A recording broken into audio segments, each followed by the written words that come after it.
Optometry school is a lot like marriage. You give them their all, they give you their all. You're with them in the hard times, you're with them in the good times. When things get rough, you stick through it together. You see the best in them, and they see the best in you.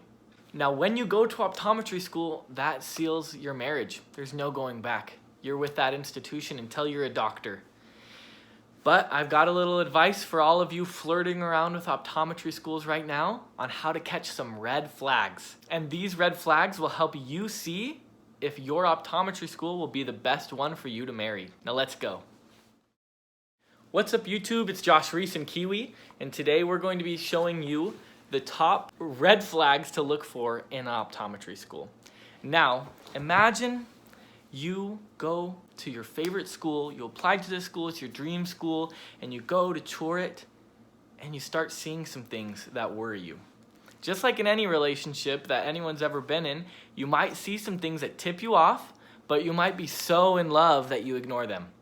And do not be so in love with an optometry school that you ignore some of these bad signs. Now, I'm not saying that some of these signs are going to make every school that has this a bad school.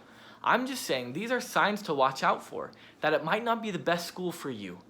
You need to make sure that you look at everything that an optometry school has to offer before you make that commitment. You're putting the ring on when you go there. When you consent to go there and send them your matriculation money, there's no getting that money back.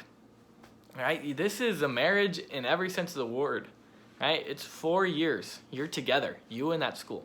So let's go look for some red flags. So first red flag that you can see without even going to the school is boards pass rates.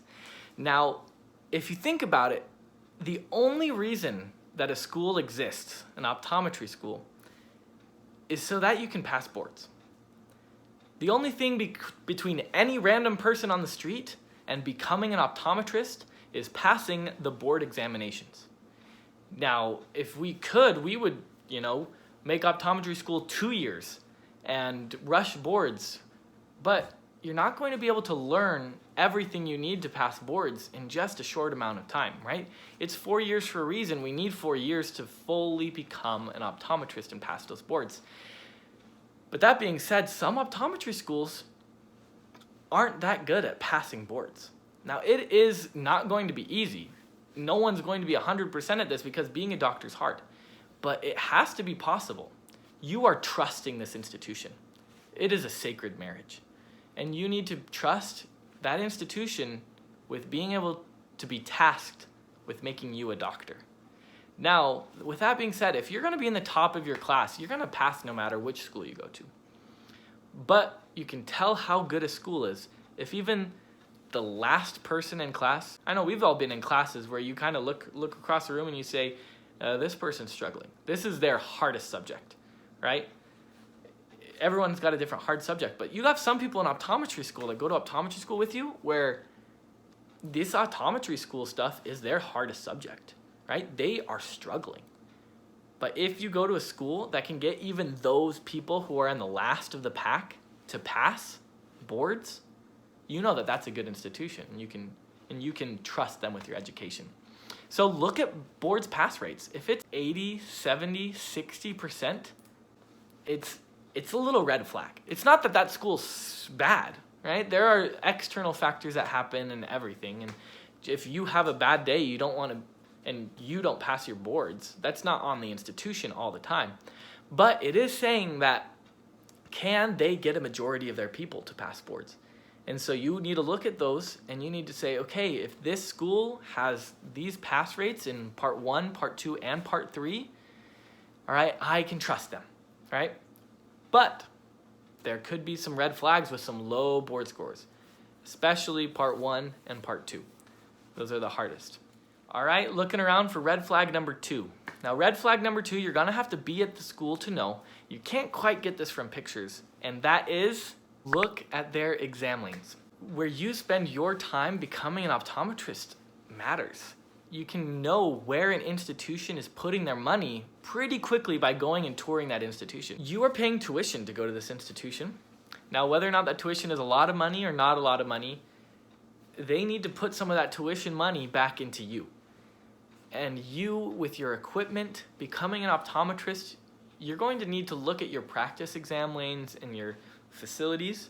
And new technologies are updating every single year. So as you tour it, watch out for those red flags of, oh, that equipment doesn't look very nice. You're going to be practicing as an optometrist and you're going to need this equipment. And you don't want some nasty equipment. There are some optometry schools out there that their exam lanes and their facilities just, right? You can see, where's my tuition going if it's not going here? So you kind of want to look, how are their exam lanes? How are their practice rooms for you to become an optometrist? And that's red flag number 3 is, how is their clinical settings? If an optometry school is invested in you, they will have a very nice clinic for you to go into and have experiences in. So not every optometry school has standard clinics, and not every optometry school with a not standard clinic is going to be a bad optometry school. But you need to look into their clinics and see, all right, is this a place where I can become a doctor? You are going to become a doctor at that school. Is it going to be nice enough? And whether or not their equipment's nice or not, you're still going to become a doctor. But their clinic and their practice equipment are really big signs of red flags on if they're putting money back into the school, back into your education. And that brings me to number 4, and that is their faculty. If their faculty are well-renowned, and if they are good, quality educators, let me rephrase that. If an optometry school is good, people are going to want to work there, right? You're not going to have an optometry school with bad faculty that's a good optometry school.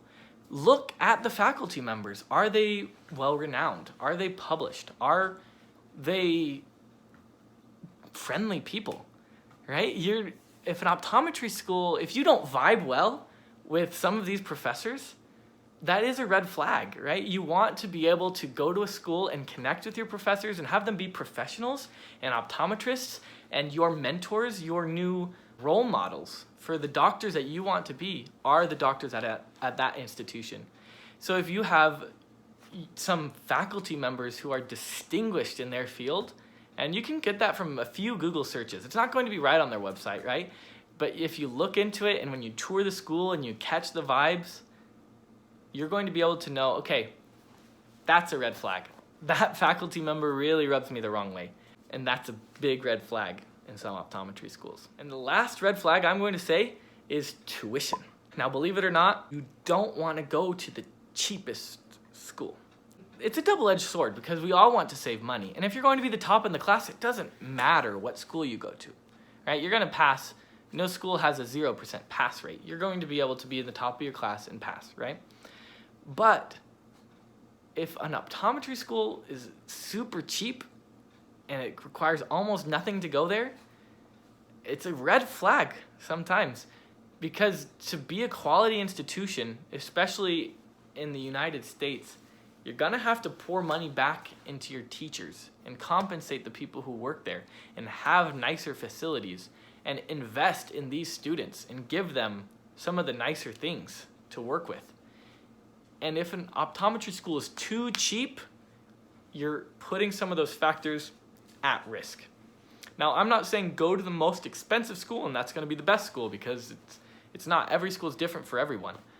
But you do want to make sure that the optometry school that you go to isn't the cheapest thing in the world, unless that's the most important thing to you.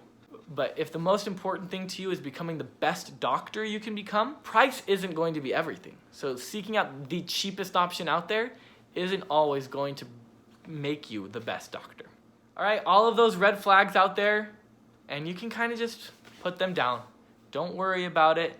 Even if you don't pass boards, or even if you go to an institution that you think is not going to be the best out there, all of the institutions are great, right? If anyone can take someone off the street or someone out of university, not even off the street, and make them a doctor, they are an impressive institution. There's no optometry school that I know of that I would recommend not going to. Every single person that has gone to an optometry school has probably loved it and would recommend that other people go to it. You're not going to find a horrible institution. But that being said, there are institutions out there that would be bad for you.